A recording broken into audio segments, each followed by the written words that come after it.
할렐루야. 지금은 6월입니다. 특별히 이번 주 토요일은 6.25 남침 72주년이 됩니다. 지금 우크라이나도 그렇지만 나라가 힘이 없으면 모두가 고통을 받습니다. 감사하게도 우리나라는 그동안 비약적인 발전을 했습니다. 군사력에 있어서도 세계 상위권에 속한다고 합니다. 그러나 우리가 나라를 지키려는 굳은 마음이 없으면 아무리 장비가 좋아도 소용이 없습니다. 6.25 전쟁 때는 북한에 비해 너무나 열악한 장비를 가지고도 나라를 지키려는 굳은 마음과 용기와 헌신으로 인해서 절반의 승리나마 이룰 수 있었습니다. 신앙도 그렇습니다. 일제강점기 신사참배로부터 신앙을 지키기 위해 순교한 많은 믿음의 선배들이 있었고, 또 6.25 전쟁 중에 공산주의로부터 믿음을 지키기 위해서 순교한 많은 순교의 피가 있었습니다. 그렇기에 지금 우리가 이렇게 믿음을 지키고 신앙생활을 할 수 있게 되어진 것이죠. 이제 우리들이 나라와 민족을 지킬 뿐만 아니라 우리의 신앙도 굳건히 지키고 이어나가는 그런 의지와 믿음을 가져야 할 줄로 믿습니다. 그래서 이 나라와 우리의 신앙을 우리의 자손들과 후손들에게 온전하게 그리고 더 좋은 모습으로 물려줄 수 있기를 소망합니다. 오늘은 사도 바울이 루스드라에서 전도할 때 있었던 사건을 통해서 구원받을 만한 믿음에 대해서 나누려고 합니다. 사도 바울 일행은 이고니온이라는 곳에서 복음을 전했는데, 유대인들과 헬라인, 즉 이방인들의 많은 사람들이 예수님을 믿게 되었습니다. 그러나 반대하는 사람들이 바울 일행을 돌로 쳐 죽이려고 달려들자 이들을 피해 온 것이 루스드라와 더베 그리고 그 근방이었습니다. 바울 일행은 그곳에서 복음을 전하며 루스드라에 가게 되었는데, 그곳에는 태어나서 한 번도 걸어본 적이 없는 사람이 앉아서 구걸을 하고 있었습니다. 그런데 이 사람은 바울이 복음을 전할 때 그 말씀을 아주 열심히 그리고 집중해서 들었습니다. 그리고 그 마음에 주님의 복음을 믿는 믿음이 생겼습니다.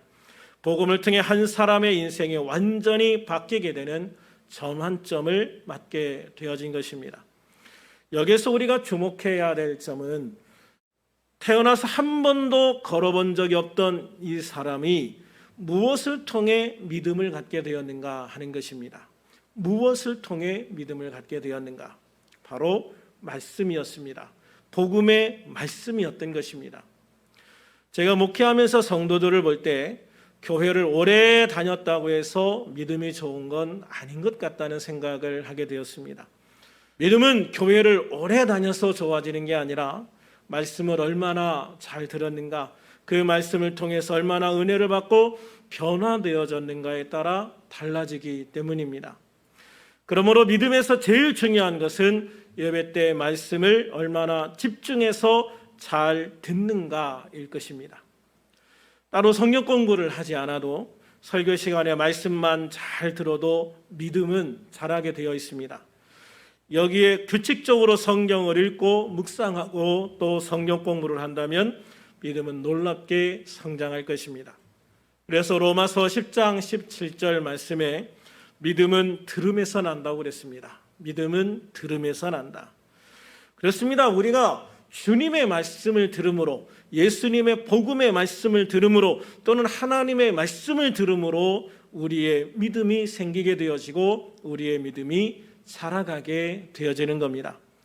오늘 본문으로 돌아가서 오늘의 주인공, 태어나서 한 번도 걸어본 적이 없었던 이 사람은 유대인도 아니었습니다. 그러니 지금까지 생활을 하면서 하나님의 말씀을 한 번도 들어본 적이 없는 사람이었습니다. 당연히 세상에 오실 구원자 메시아에 대해서 들어본 적도 없고 소망을 가져본 적도 없는 사람이었습니다. 그런 그가 평생 딱 한 번, 그리 길지도 않은 시간 바울이 전하는 복음을 듣고 그 설교를 듣고 구원받을 만한 믿음이 생겼다는 겁니다. 참 놀라운 일 아닙니까? 그런데 문제는 우리들이 이 중요한 하나님의 말씀을 듣고 배우는 일에 열심이 없는 경우가 많다고 하는 것이죠. 바라기는 우리가 하나님의 말씀을 듣고 읽고 묵상하고 배우는데 더 열정적이 되시기를 주님의 이름으로 부탁합니다. 하나님의 말씀이 우리의 믿음의 가장 중요한 기초가 되는 것입니다. 말씀이 있는 곳에 믿음이 자랍니다.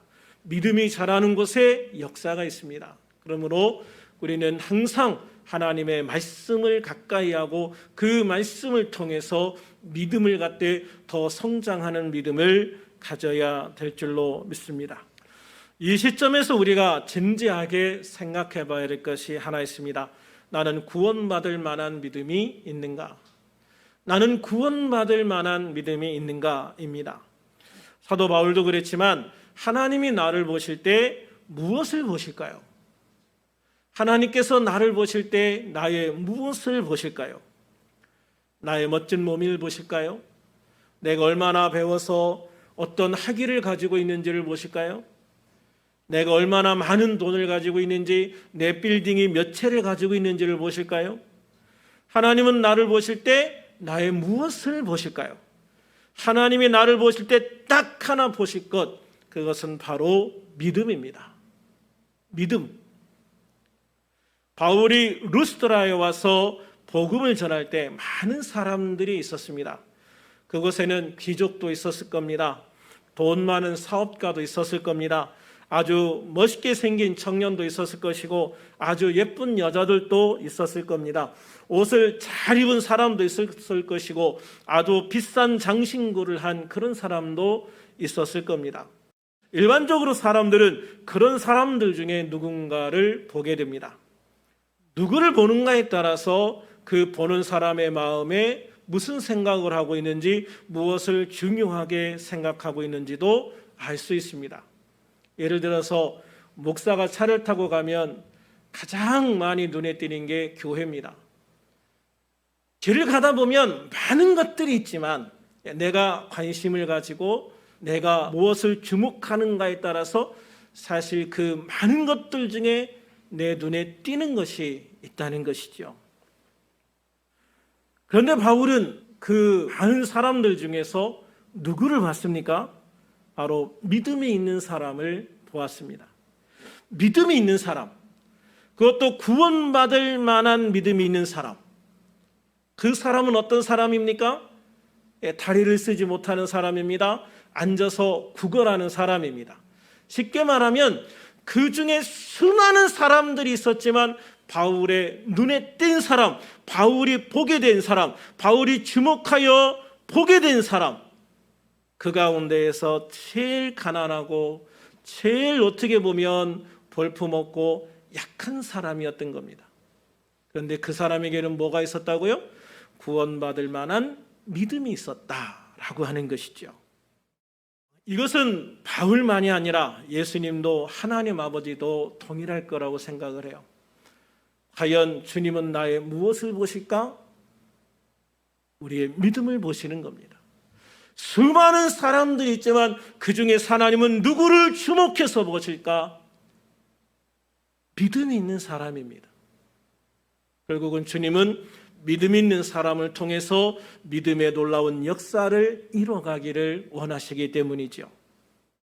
마태복음 9장 20절 이하에 보면 예수님의 뒤로 와서 예수님의 겉옷가를 만지고 구원받은 한 여인에 대한 이야기가 나옵니다. 이 여인은 12년 동안 혈루증을 앓고 있었습니다. 혈루증이란 몸에서 계속해서 피가 멈추지 않고 흐르는 병입니다. 현대의학적인 소견으로 보면 이 여인은 자궁암과 같은, 꼭 자궁암이라고는 할 수 없지만 자궁암과 비슷한 종류의 병을 앓았을 확률이 높다고 하고요.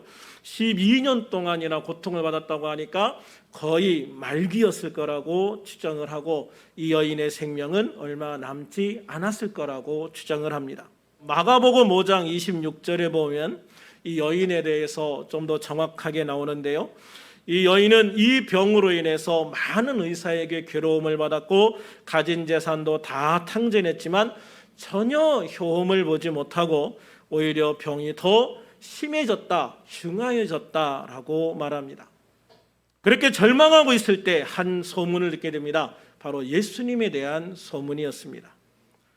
아마도 예수님이 가는 곳마다 수많은 병자들이 치료함을 받았다는 그런 소문이었을 겁니다.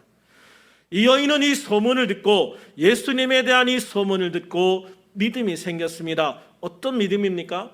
마가복음 5장 28절에 보면 이는 내가 그의 옷에만 손을 대어도 구원을 받으리라 생각함일라라. 내가 예수님의 옷에 손만 대어도 내 병이 치유받을 거라는 믿음이 생긴 것입니다. 사실 이게 쉽지 않은 겁니다, 여러분. 병이 얼마 되지 않았으면 이런 믿음을 갖기가 쉽습니다. 그런데 이 여인의 병은 지금 12년이 됐습니다. 12년 동안 수많은 의사를 만나봤습니다. 용하다는 의사 다 찾아가 봤습니다. 좋다는 약 다 먹어봤습니다. 그래서 가지고 있던 그 재산도 다 탕진했습니다. 그런데 이제 뭘 더, 누구를 더, 뭘 더 할 수 있을까? 이제 이 여인에게 있는 거라고는 절망과 좌절밖에 없었던 것이죠. 그런데 예수님에 대한 소문을 듣고 믿음이 생긴 겁니다. 그것도 어떤 믿음? 내가 예수님의 뒤로 가서 옷가의 손만 대어도 나을 것이라는 믿음이죠. 왜 이 여인이 이런 믿음을 가지게 됐을까요? 이 여인이 왜 당당하게 예수님 앞에 가서 나를 위해 기도해 주세요라고 못하고 이렇게밖에 할 수 없었을까요? 그 당시에 피를 흘린다는 것은 부정한 것이었습니다. 그래서 선한 사마리아 사람의 비유에 보면 강도를 만나서 피를 흘리며 쓰러져 있는 그런 사람들을 레위인도 제사장도 피해서 가버립니다. 왜 그러냐면 피를 흘리는 사람을 가까이에서 보면 부정해져서 하나님 앞에 제사를 드리는데 참여할 수가 없기 때문이었습니다. 그러니까 이 여인은 12년 동안 계속해서 부정한 상태로 있는 것입니다. 이 여인은 지난 12년 동안 매일같이 부정한 여인이었습니다. 그러니 누구 앞에 당당하게 나설 수가 없는 겁니다. 누구에게 당당하게 도움도 청할 수가 없는 것입니다. 그러니 예수님 앞에 당당히 나와서 나를 도와주세요라고 할 수도 없는 처지였습니다. 그래서 생각해낸 것이 예수님의 뒤로 가서 몰래, 아무도 몰래 예수님의 옷에 손만 한번 대보자. 그래도 주님이 내 병을 치유해 주실 것이다라는 믿음을 갖게 되어진 것이죠. 그 믿음의 결과는 무엇입니까? 29절에 보면 이에 그의 혈루 근원이 곧 마름에 병이 나은 줄을 몸에 깨달았다고 했습니다. 예수님의 옷가에 자신의 손가락을 대자마자 그 모든 병이 싹 치유받았습니다. 몸이 금방 알 정도로 금방 완전하게 치유가 되었습니다. 그렇습니다. 이 여인의 믿음의 결과는 즉시 그 병의 고침을 받는 것이었습니다. 물론 즉시 고침을 받는 사람도 있고 시간이 걸리는 사람도 있습니다. 그것은 그 상황과 환경에 따라서 많은 차이가 있겠지만 중요한 것은 믿음에는 결과가 따른다는 것입니다. 이 여인에게 따르는 결과는 그 병이 고침을 받는 것이었죠. 우리도 어떤 믿음을 갖느냐 하는 것이 그래서 중요합니다. 내가 믿은 대로 된다라고 말씀하셨습니다. 내가 믿은 대로 된다. 내가 생각하는 대로 된다. 내가 말하는 대로 된다. 그러므로 우리가 어떤 믿음을 갖느냐 하는 것이 가장 중요한 것입니다. 이 여인은 예수님의 옷가에 손만 대어도 낫는다는 믿음을 가지게 되었고 그 믿음 그대로 예수님의 옷가에 손을 대었을 때 고침을 받게 되어진 것입니다. 그런데 여러분, 지금 예수님이 어떤 상황이었는지도 한번 봐야 됩니다. 지금 예수님은 회당장 야이로라고 하는 사람의 딸을 거쳐주기 위해서 야이로의 집에 가고 있는 중이었습니다. 이 딸은 지금 굉장히 위독했습니다. 실제로 예수님과 이 회당장이 가는 중에 딸이 죽었다는 연락을 받게 되어지죠. 그러니까 지금 길을 가다가 지체할 시간이 없는 겁니다. 모든 것을 뒤로 하고 빨리 회당장의 집에 가서 딸을 위해서 기도하고 살려줘야 되는 그런 급박한 상황 속에 있었다는 것이죠. 그런데 여러분, 우리가 생각을 해보면 12년 동안 모든 가산을 다 탕진하고 거의 빈털터리가 된 그런 여인인가, 아니면 그 도시에서 행사께나 하는 힘이 있는 회당장이 더 중요한가? 일반적으로 사람들은 누구를 더 중요하게 생각할까요? 아마 당연히 회당장일 겁니다. 회당장에게 얻을 것이 더 많기 때문에 그렇죠. 그런데 주님은 그렇게 생각하지 않으셨습니다.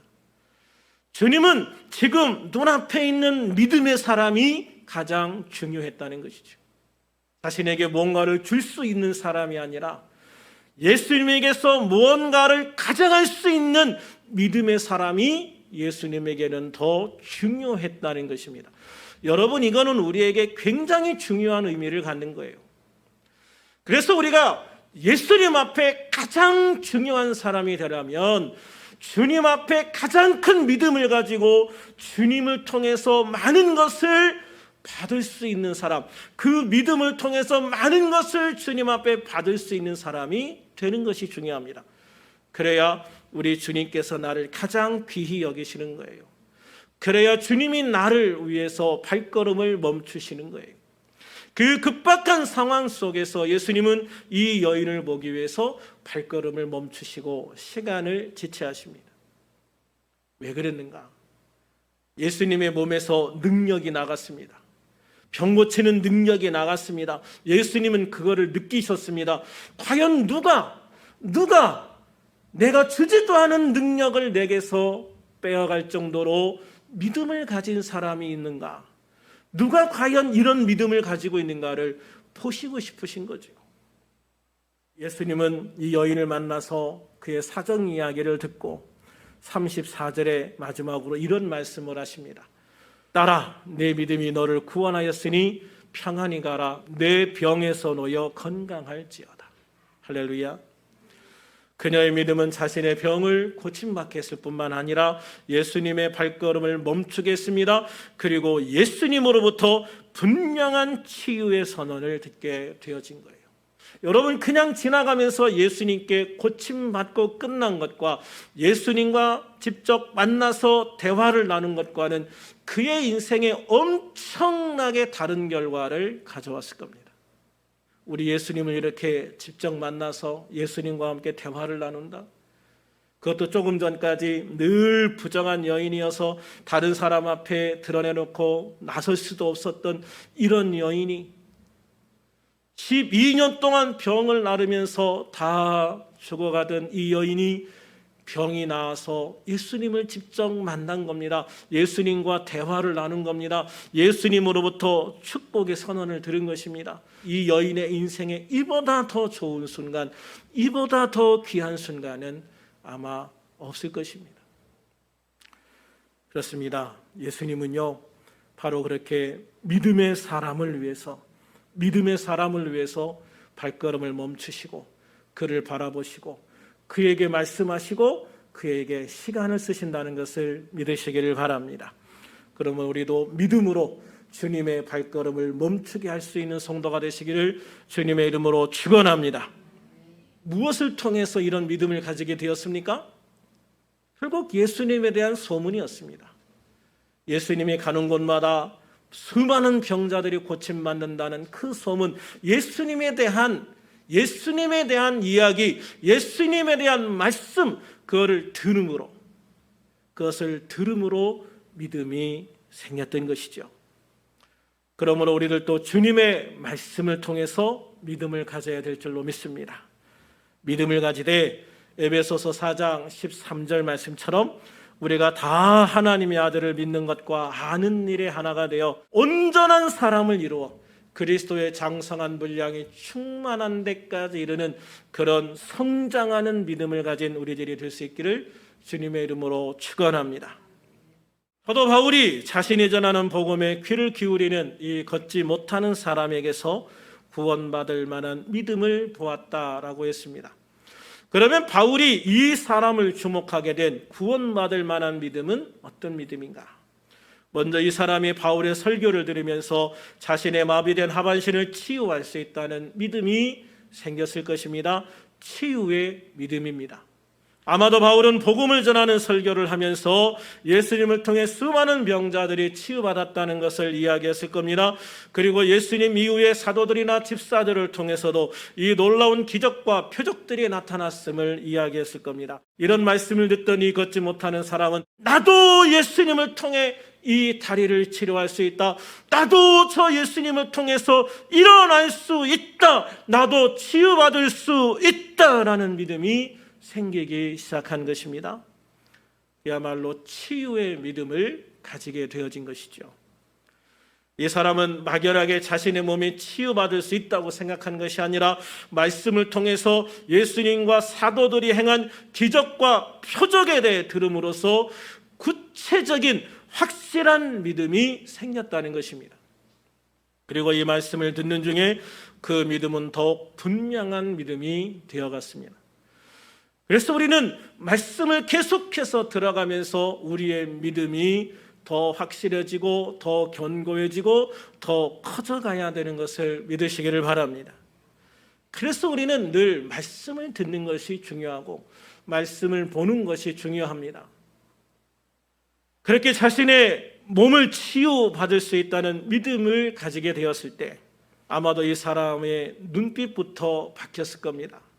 아마 그 사람의 자세도 바뀌었겠죠.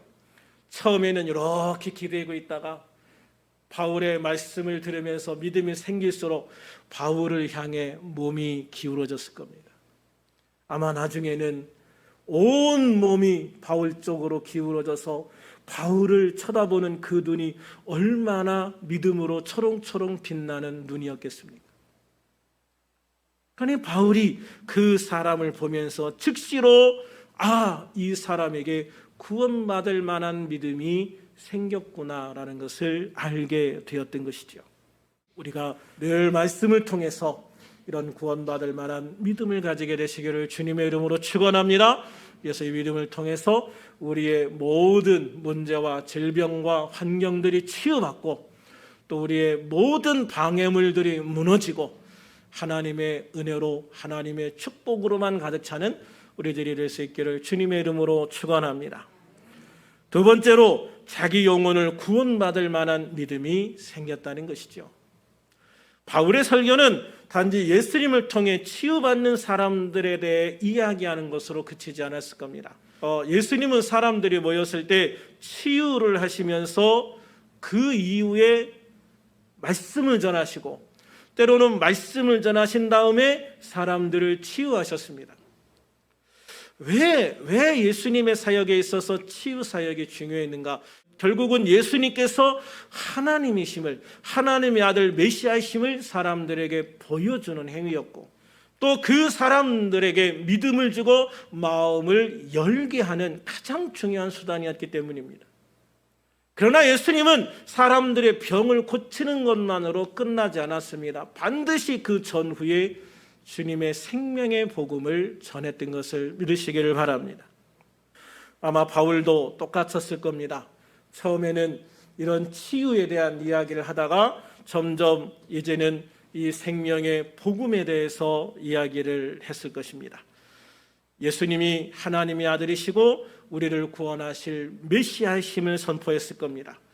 그리고 그 메시아이신 예수님이 이 땅에 오신 것은 바로 우리를 죄에서 구원하시기 위함이고 우리를 하나님의 자녀요 하나님의 백성으로 회복시켜서 천국으로 우리를 이끌어 들이셔서 그곳에서 영원한 생명을 누리게 하려 함이라고 말씀하셨을 겁니다. 이 말씀을 들으면서 이 사람은 그래, 나 같은 죄인도 용서받을 수 있구나. 할렐루야. 나 같은 죄인도 용서받을 수 있구나. 나의 영혼도 구원받을 수 있구나. 나도 예수님을 믿으면 나도 저 예수님을 통해서 영원한 생명, 영원한 천국을 가질 수 있구나 하는 믿음을 갖게 되어진 것이죠. 저는 우리들이 말씀을 통해서 이 두 가지 모두에 대해 구원받을 만한 믿음을 가진 성도가 되어지기를 소망합니다. 그래서 우리들 모두 영혼의 구원과 육체의 구원 이 모두를 이룰 수 있는 귀한 믿음의 사람이 되어서 믿음을 통해 구원받고 믿음을 통해 치유받고 새로운 삶의 은혜를 누리되 말씀을 통해 더욱 큰 믿음을 가지고 더욱 큰 은혜와 능력에 도전하는 믿음의 사람이 되어서 주님께 구원받을 만한 믿음이 있는 사람, 그래 너는 구원받을 만한 믿음이 있구나, 그래 네 안에는 구원받을 만한 믿음이 있구나, 그 믿음이 인정받는, 그 믿음으로 인정받는 그런 성도가 되어지기를 소망합니다. 그래서 우리들 모두 이 믿음을 통해 세상에 살아계신 주님을 보여주고 증거하는 성도가 되어지고 믿음의 표적을 경험하고 누리고 또 이 표적을 세상에 보여줄 수 있는 그런 성도, 그런 능력의 성도, 은혜 충만, 성령 충만, 능력 충만한 성도가 되어주시기를 주님의 이름으로 축원합니다. 축원합니다. 기도하겠습니다. 살아계신 아버지 하나님, 오늘도 우리가 함께 예배할 수 있게 하심을 감사합니다. 오늘 말씀처럼 우리들 모두가 말씀을 들음으로 구원받을 만한 믿음을 갖게 하옵소서. 영원히 구원받을 만한 믿음을 갖게 하셔서 영광된 천국 백성으로 살아가게 하시고 육신이 구원받을 만한 믿음을 갖게 하셔서 우리의 마음과 육신과 환경을 온전히 치유받고 회복하는 삶을 살게 하옵소서. 그래서 나사렛 예수 그리스도의 이름으로 각종 질병을 치유받게 하시고 문제가 해결되게 하시고 온전히 하나님께 영광 돌리는 삶을 살아가게 하옵소서.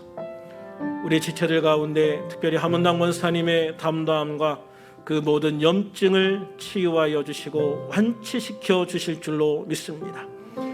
또한 이곳에 허리가 아픈 분들, 다리가 아픈 분들, 어깨가 아픈 분들, 또한 이 모든 연약한 육신을 치유하여 주실 것을 믿습니다. 마음의 아픔과 고통과 상처도 치유하여 주시고 무엇보다 우리 가정들을 주님의 은혜로 치유하여 주시고 산업을 치유하여 주시옵소서. 이번 한 주간도 주님의 손에 의지하고 맡깁니다. 모든 악한 것으로부터 지켜주시고 우리들이 믿음으로 싸워 이기게 하시며 온전한 승리를 이루는 삶의 시간들이 되어지게 하옵소서. 오늘도 함께 하심을 감사합니다. 이번 한 주간도 온전히 함께 하실 것을 믿고 감사합니다.